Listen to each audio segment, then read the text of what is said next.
बिस्मिल्लाहिर्रहमानिर्रहीम। Today our topic is function of heart के heart किस तरह से पंप कर देता है ब्लड को और ब्लड किस तरह से सर्कुलेट होता है सारी बॉडी के अंदर और वापस हार्ट की तरफ आ जाता है। तो ये सर्कुलेशन ये किस तरह से परफॉर्म होता है। असल में ये सर्कुलेशन जो है ये प्रेशर डिफरेंस की वजह से परफॉर्म हो जाता है। एक जगह का एक आर्टरियम या वेंट्रिकल का प्रेशर जो है वो बढ़ जाता है, दूसरे का कम हो जाता है। ब्लड जो है हायर प्रेशर की जगह से लोअर प्रेशर की तरफ आ जाता है और इसी तरह से ये ब्लड जो है ये सर्कुलेट हो जाता है। पहले जो है जब ब्लड यहाँ पर ये हमारी बॉडी का सबसे लार्जेस्ट वेन है, ये है वेना कावा। यहाँ पर ब्लड जब आ जाता है तो ब्लड का प्रेशर इसी वक्त ब्लड का प्रेशर जो है वो 8 से 10 mm ऑफ Hg होता है। 8 से 10 mm ऑफ Hg होता है। लेकिन और यहाँ पर ये राइट आर्टरियम है। राइट आर्टरियम के अंदर ब्लड का प्रेशर जो है वो नॉर्मली कम होता है 2 to 6 mm ऑफ Hg। तो ये ब्लड यहाँ पर आ जाता है। जब ब्लड यहाँ पर आ जाता है तो राइट आर्टरियम का बढ़ना शुरू हो जाता है। जब ये बढ़ जाता है तो यहाँ पर कंट्रैक्शन शुरू हो जाता है। ये राइट आर्टरियम कंट्रैक्ट हो जाता है। जब ये कंट्रैक्ट हो जाता है तो यहाँ पर ये वाल जो है ये ट्राइकास्पिड वाल है। ये ट्राइकास्पिड वाल ओपन हो जाता है और ब्लड राइट आर्टरियम से राइट वेंट्रिकल की तरफ आ जाता है।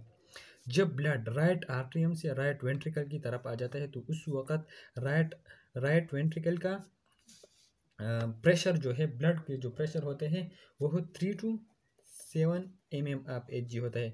लेकिन जब ये कंट्रैक्ट हो जाता है तो इसका प्रेशर बढ़ जाता है 25 mm ऑफ Hg की तरफ लेके चले जाता है। जब ब्लड यहाँ आ जाता है तो ये ट्राइकास्पिड वाल जो है ये क्लोज हो जाता है। जब ट्राइकास्पिड वाल क्लोज होता है तो ब्लड का वापस जाना जो है ये बंद हो जाता है। तो फिर इसी राइट वेंट्रिकल का कंट्रैक्शन शुरू हो जाता है। जब राइट वेंट्रिकल का कंट्रैक्शन शुरू हो जाता है तो यहाँ पर प्रेशर जो है वो इंक्रीज होता है। प्रेशर का इंक्रीज जो है up to 25 to 30 mm of Hg तक लेके चला जाता है। जब ये प्रेशर बढ़ जाता है तो इनसाइड जो है जब प्रेशर बढ़ जाता है तो ये ब्लड जो है यहाँ पर तो ये वाल क्लोज है तो इसी डायरेक्शन में ये फ्लो शुरू कर देता है। जब इस डायरेक्शन में ये फ्लो शुरू कर देता है तो ये यहाँ पर ये वाल ये कौन सी वाल है, ये पल्मोनरी वाल है। ये पल्मोनरी वाल ओपन हो जाता है और ब्लड राइट आर्टरियम से पल्मोनरी आर्टरी के ज़रिए लंग की तरफ जाता है। जब लंग में ब्लड आ जाता है तो लंग में यहाँ पर एक्सचेंज होता है। ऑक्सीजन जो है वो ब्लड में जाता है और कार्बन डाइऑक्साइड अल्वियोलाई के अंदर ये एक्सचेंज हो जाता है और कार्बन डाइऑक्साइड लंग्स में जाता है। लंग्स फिर यहाँ पर ट्रीका के ज़रिए हमारे जिस्म से मुंह की तरफ आ जाता है और मुंह से या नाक से बाहर चला जाता है। जब यहाँ पर ऑक्सीजनेशन हो जाता है तो ये ब्लड रेड रो से जो ब्लड शो हो रहा है ये ऑक्सीजनेटेड ब्लड है। यहाँ पर ये पल्मोनरी वेन के ज़रिए ये लेफ्ट वेंट्रिकल की तरफ आ जाता है। लेफ्ट वेंट्रिकल की तरफ आ जाता है तो यहाँ पर नॉर्मली लेफ्ट वेंट्रिकल का ब्लड प्रेशर जो है वो कम होता है। लेकिन जब ये आ जाता है तो यहाँ पर एक्यूमुलेशन शुरू हो जाता है और ये यहाँ पर लेफ्ट वेंट्रिकल जो है ये बढ़ना शुरू हो जाता है। जब लेफ्ट वेंट्रिकल का बढ़ना शुरू हो जाता है तो इसी वक्त इसका कंट्रैक्शन भी शुरू हो जाता है। ये कंट्रैक्ट हो जाता है। जब ये कंट्रैक्ट हो जाता है तो यहाँ पर एक वाल मौजूद है जिसको माइटल वाल कहते हैं। माइटल वाल जो है ये ओपन हो जाता है। जब माइटल वाल ओपन हो जाता है तो ब्लड लेफ्ट आर्टरियम से लेफ्ट वेंट्रिकल की तरफ आ जाता है। जब ब्लड लेफ्ट वेंट्रिकल की तरफ आ जाता है तो नॉर्मली तो लेफ्ट वेंट्रिकल का ब्लड प्रेशर तो 2 to 7 mm ऑफ Hg हो जाता है। लेकिन जब यहाँ पर ब्लड आ जाता है तो इसका कंट्रैक्ट होना शुरू हो जाता है। ये कंट्रैक्ट होता है। जब लेफ्ट वेंट्रिकल कंट्रैक्ट हो जाता है तो इनसाइड इसका ब्लड जो है ब्लड प्रेशर जो है ये बढ़ जाता है। यहाँ पर ये वाल जो है ये आयोटिक वाल है। आयोटिक वाल क्लोज है। आयोटिक वाल के बाहर ब्लड का प्रेशर जो है 80 mm ऑफ Hg है।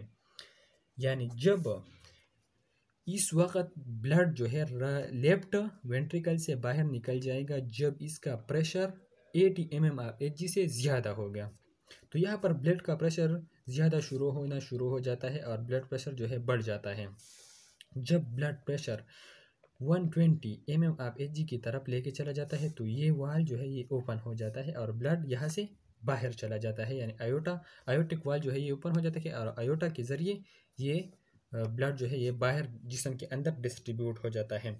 जब ये यहाँ पर तो प्रेशर ज़्यादा हो जाते हैं। पहले तो 8 mm आप एच जी फर्ज करिए, ये नॉर्मल जो है आयोटा है, इसका प्रेशर जो है 8 mm आप एच जी है। लेकिन जब यहाँ पर 120 mm आप एच जी का प्रेशर आ जाता है ब्लड का, तो ये जो है, ये यहाँ पर इसका वॉल्यूम जो है ये बढ़ जाता है। ये जब ब्लड आयोटा के ज़रिए बाहर निकल जाता है तो क्या होता है, यहाँ पर ये ब्लड जाकर आयोटा जो है ये छोटे छोटे पार्ट में डिस्ट्रीब्यूट होता है, जिसको आर्टरी कहते हैं।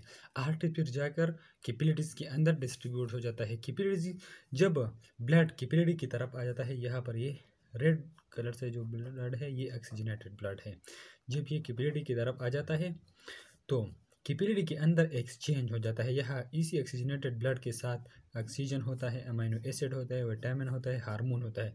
ये ब्लड से डिफ्यूज होकर टिश्यू की तरफ आ जाता है और टिश्यू से इसमें वेस्ट प्रोडक्ट, यहाँ पर वेस्ट प्रोडक्ट जो है टिश्यू से वापस ब्लड की तरफ जाता है और कार्बन, साथ ही कार्बन डाइऑक्साइड भी ब्लड में जाता है।